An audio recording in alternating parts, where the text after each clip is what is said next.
What's up, everybody? We are live. A couple of people joining.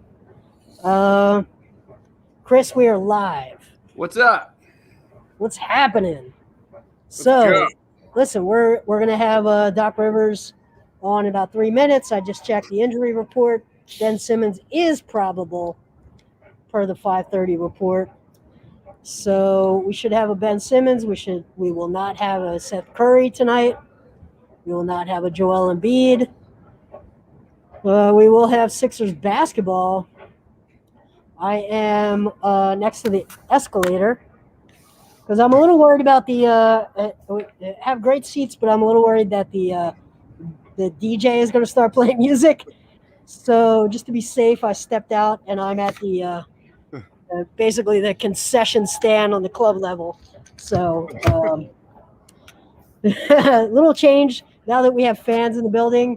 They've moved us up to the club box, which is very nice. Just getting used to sort of the acoustics and what to expect, and trying to figure out where we can set up. There's not exactly a media section on this level, so small adjustments. But look, I don't think I've been on a live stream in a couple of weeks. Really? I think it's been a couple of weeks. So here we go. Basketball.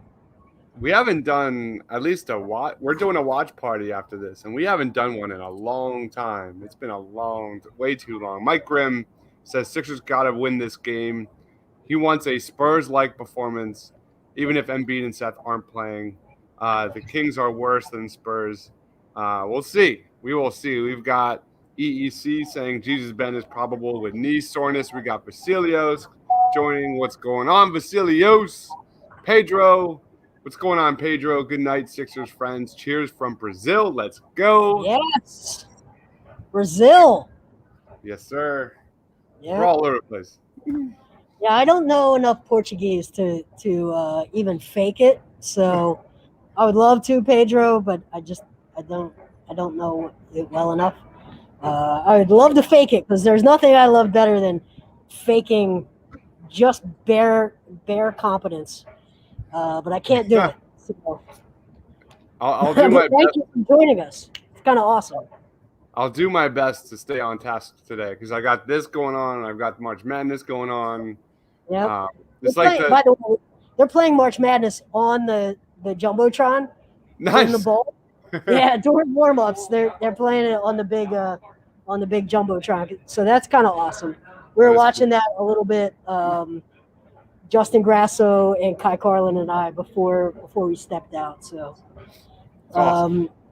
Yeah, any minute now. It's going to be about a minute. We're going to have Doc Rivers on.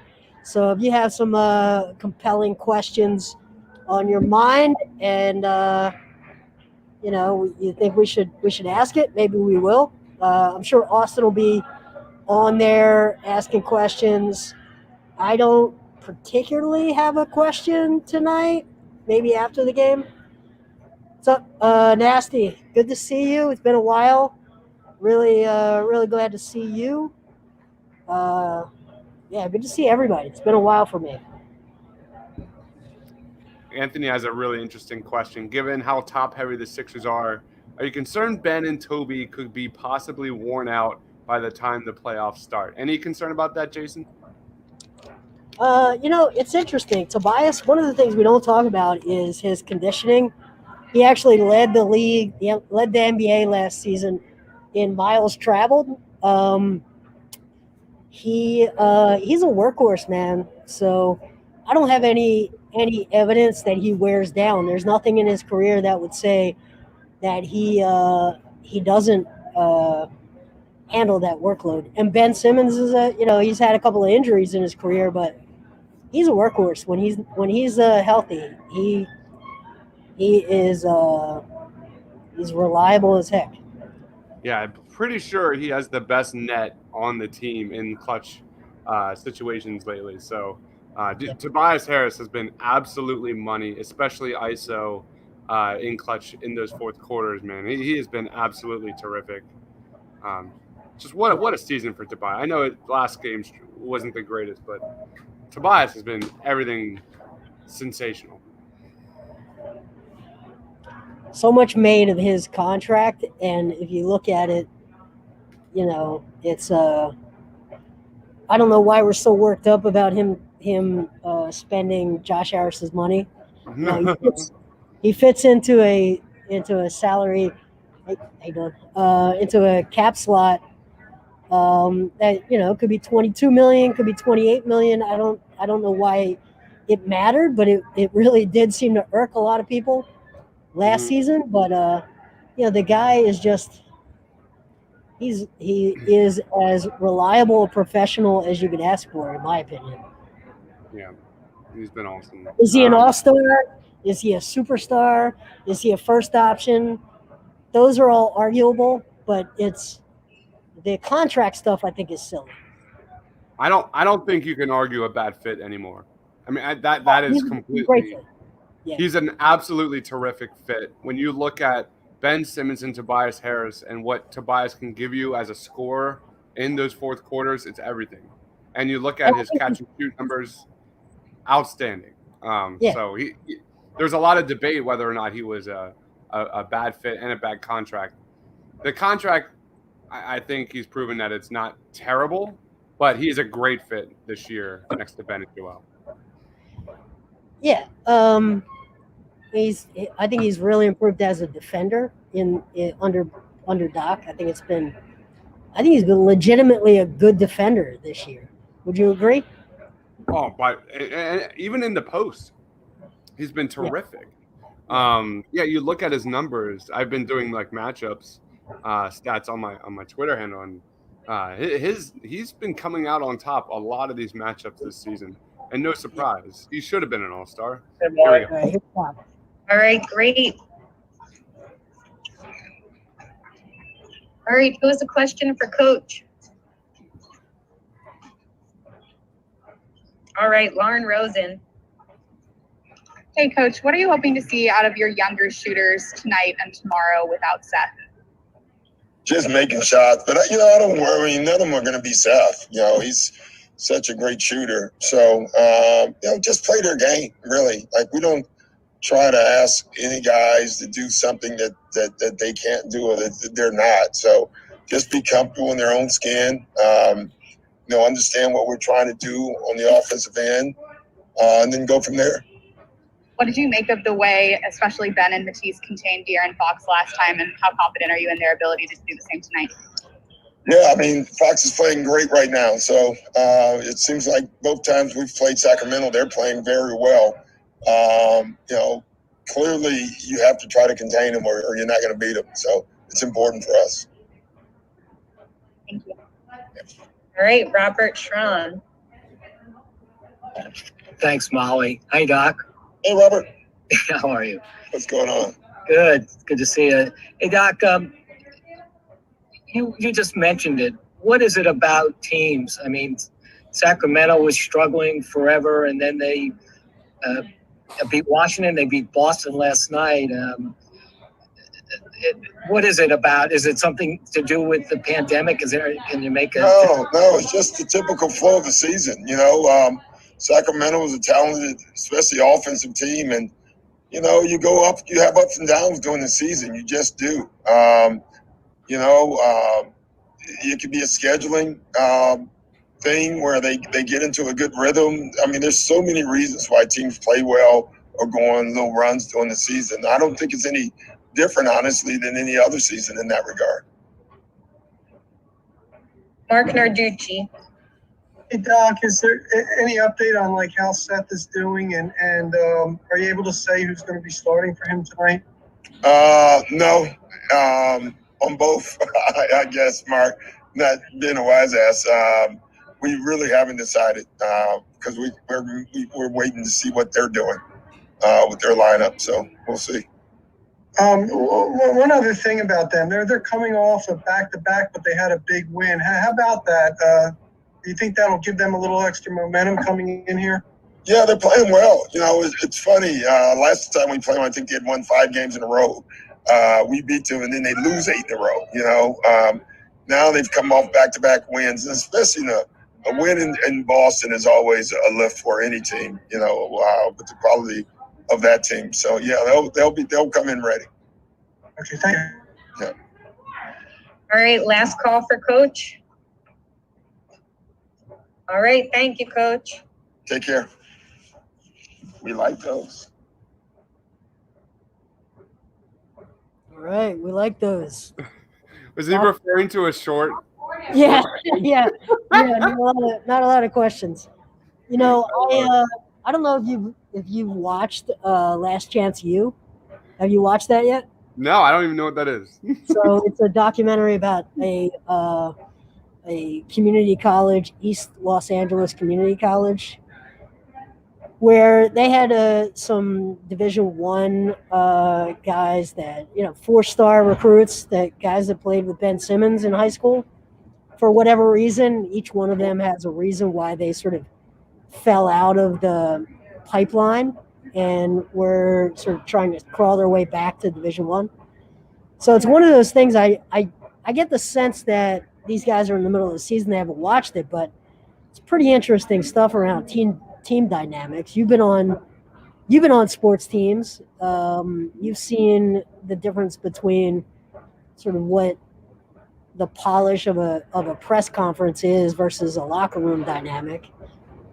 I think basketball is the one sport that is just so beautiful in that roster construction, head coaching, the way guys get along together and work together means so much more than like many of the other sports. Like if you're a player on a basketball team and you're just out there to get yours and you're not doing, what's your coach is telling you or anything like that, like there's a trickle down effect and your team suffers because of it. If you're not in the spot that you're supposed to be in and all that, I always found that like so interesting about basketball.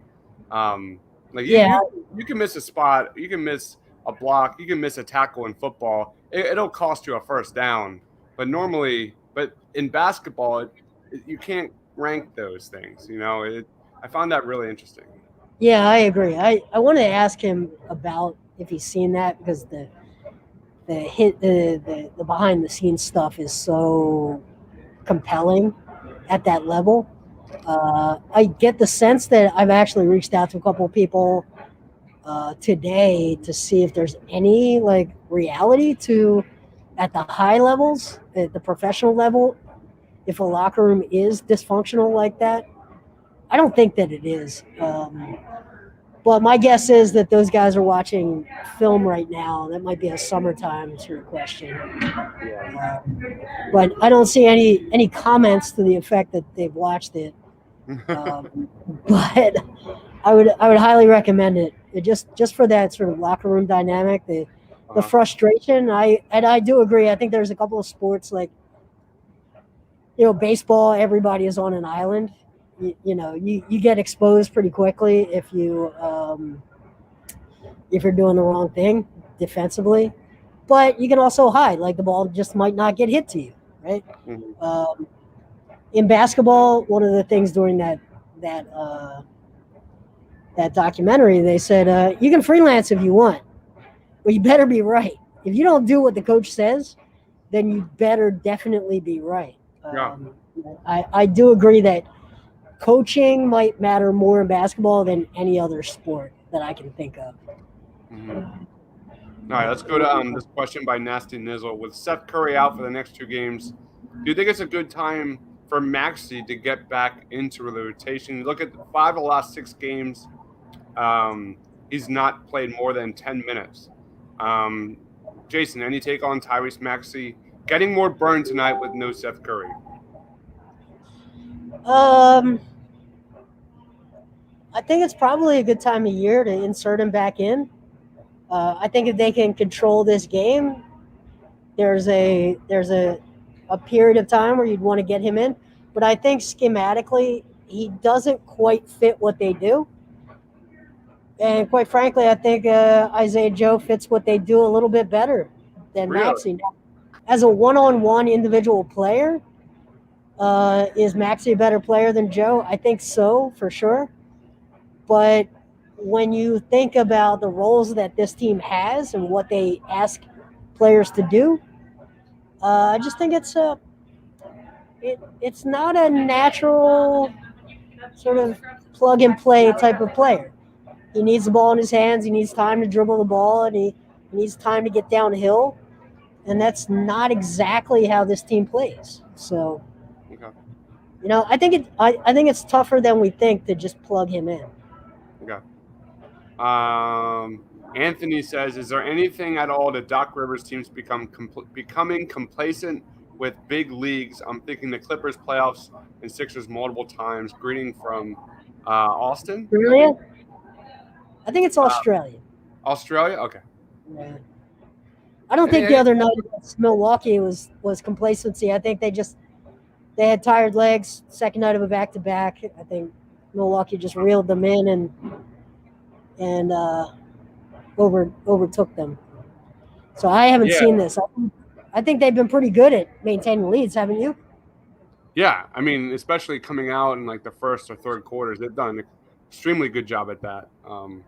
And you look at, speaking of tired legs, the Kings are on their 5th matchup of their 6-game road trip. So that's got to be in the Sixers' favor right there. They've had the last couple of days off. Kai Carlin. What's up, Kai?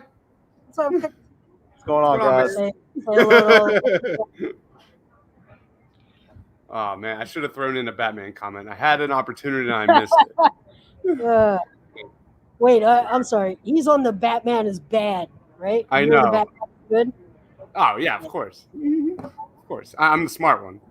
But anyway. Well, I mean, Batman doesn't have a superpower, that's which what makes him all the great. more impressive. Yeah, it makes him more impressive. Exactly. Anthony says, what do you think it will take to get more out of Simmons from a scoring perspective, or is he just what he is? Dude, he's been averaging over 20 points a game lately. So Ben Simmons has been increasing his scoring output. Let's look at his numbers here. I think, go ahead and look it up, but I think it is he is one of those players that if you decide to not play that sort of walled off defense, he will make you pay for it. And if you do, he will find other outlets. If you collapse your defense in to create that wall in the paint, that opens up other outlets, and he's going to make the right play. He's not at that next tier of player that no matter what you try, he's going to get 30 on you on a given night. He's not at that level of a scorer, but he is at that like extremely competent professional that will make you pay for your decisions, and he will force a decision and make you pay the consequences for that decision. And on the defensive end, he's just like, I mean, I don't know how you can just watch him night after night and not think this guy is a rarity in the history of the NBA defensively. There just haven't been that many players that can do what he does. Jordan was this way. Jordan could do this, right? Jordan carried a much bigger offensive load, but Jordan could just sort of take away the other team's best player when he needed to. There just haven't been that many players. It's very, very rare. Dennis Rodman, I asked Doc about it a couple of months ago. Dennis Rodman is a guy that you could throw out. There's very few guys that can play the way he has played defensively. But I think we have to stop worrying about him becoming a 25-point-per-game scorer. And I think if that happens, I think your team is worse off for it. The ball needs to be in Tobias' hands or Joel Embiid's hands when the game is on the line, period. You look at De'Aaron Fox when defended by Ben Simmons in 3 games, 31 possessions, 7 points, 3 of 13 from the field, and Fox is a negative 11 net. Over the last 10 games, Ben Simmons has a 59 true shooting percentage, 10.6 net, and a 1.81 assist to turnover ratio. He's been averaging 20.2 points per game in that span. So Ben Simmons has been absolutely lightning over the last several weeks. Ben says, also an Aussie here. Yeah, we got some Aussie fans hanging out with us tonight. It's good to know that not everyone from Australia is named Ben, because all of the Australians that I know are named Ben. So it's good to know Anthony is they at least have 2 first names in Australia. All right. Then our next question is Pedro says, what about the trade deadline? What are your expectations, Jason? Well, I think you have a couple of guys that are playing on the Kings tonight that we could theoretically say are targets, right? Bielitsa probably in the buyout market, but I think he's a good fit. We've talked about it on streams quite a bit. Austin and I talked about Bielitsa versus PJ Tucker. I tended to think Bielitsa was a better fit for them. PJ Tucker is now gone to Milwaukee, so I don't know if he's in their rotation tonight, but we'll see. It's second night of a back-to-back, so they might open up their rotation a bit more. 6'10", stretch 4, kind of fits what they need. You also have – there is a universe where you make a Buddy Hield trade. I'm not sure. What do you think about him as a mid-season sort of move? Not No, I am not on the Buddy Hield train. I never was. But the guy that I like is George Hill. I like the way he thrives in the catch and shoot, 47.5% from 3 this year. He thrives in the pick and roll as a ball handler. He can score in isolation, 87.7 percentile points per possession in isolation. His clutch stats are insane, 19.5 net. He's making $9.6 million with $1.25 million guaranteed next year, and is a guy that has experience playing next to ball dominant guards. So the guy I've been on is George Hill. Any thoughts on George Hill, man? Well, I think it's easy to make $9 million work, right? It's not within the trade exception. Like Bielitsa is just he fits within the Al Horford trade exception. George Hill at $9 million. It's a Mike Scott plus probably a Vincent Poirier move to make that money work. But I agree with you. I think that would be if you're looking for a point guard, there's a possibility there. I just don't know. I guess I don't know enough about his defensive instincts to have a strong opinion about George Hill. I've watched a lot of George Hill. I just haven't thought about him in the context of this team enough. Yeah. Should we run our new sponsor ad right now? Yes. All right. Let's hear a word from our new sponsor.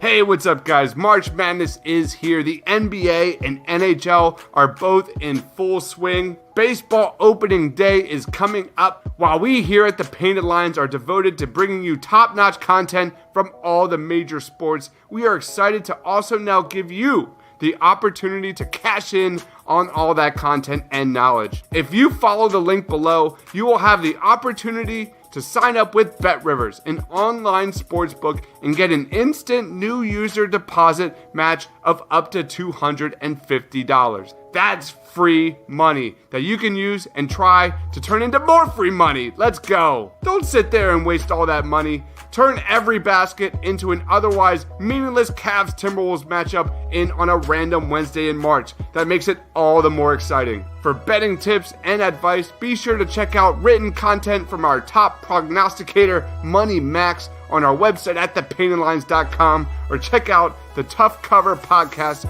right here on the Painted Lines YouTube channel. You've seen the commercials all over TV and radio, but now is the time. Sign up today with BetRivers using the link below and start cashing in on your love for sports. Using the link below will automatically inform BetRivers that TPL sent you, and you'll get that new user deposit match of up to $250. Don't miss out on this opportunity for some free money, baby.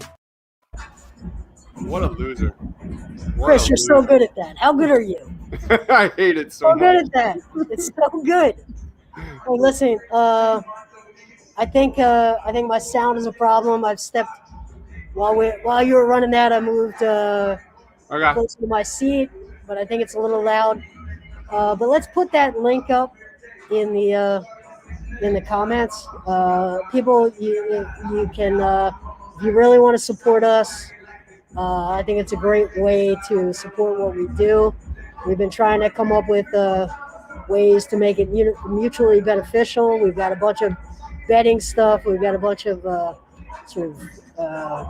guidance for gaming. And this is a way you can actually really help us. You can really help support the brand and support what we do. And I think we will. I'll tell you what. If you prove that you've signed up and made a bet, we will get you some TPL swag. Is that right, Chris? You tell me, boss. Yeah, let's do it. Let's get a T-shirt or you name something off of our store. We'll make sure we'll hook you up. Nadir, love you, buddy. Haven't seen you in a long time. I think it's because Furkan Korkmaz has been lighting it up lately. Nadir is on the right side of history. I guess so. All right. We're wrapping it up. I think we should wrap it up. I'm loud, right? So yeah. All right, guys. We will be doing a watch party starting at 7:30, nearly under an hour. Be sure to be on the lookout for that, and we'll be doing a post-game show tonight, guys. Name That Sixer will be returning. Thank you, everybody, for watching. For Jason, for myself, thanks for watching, guys. Stay awesome.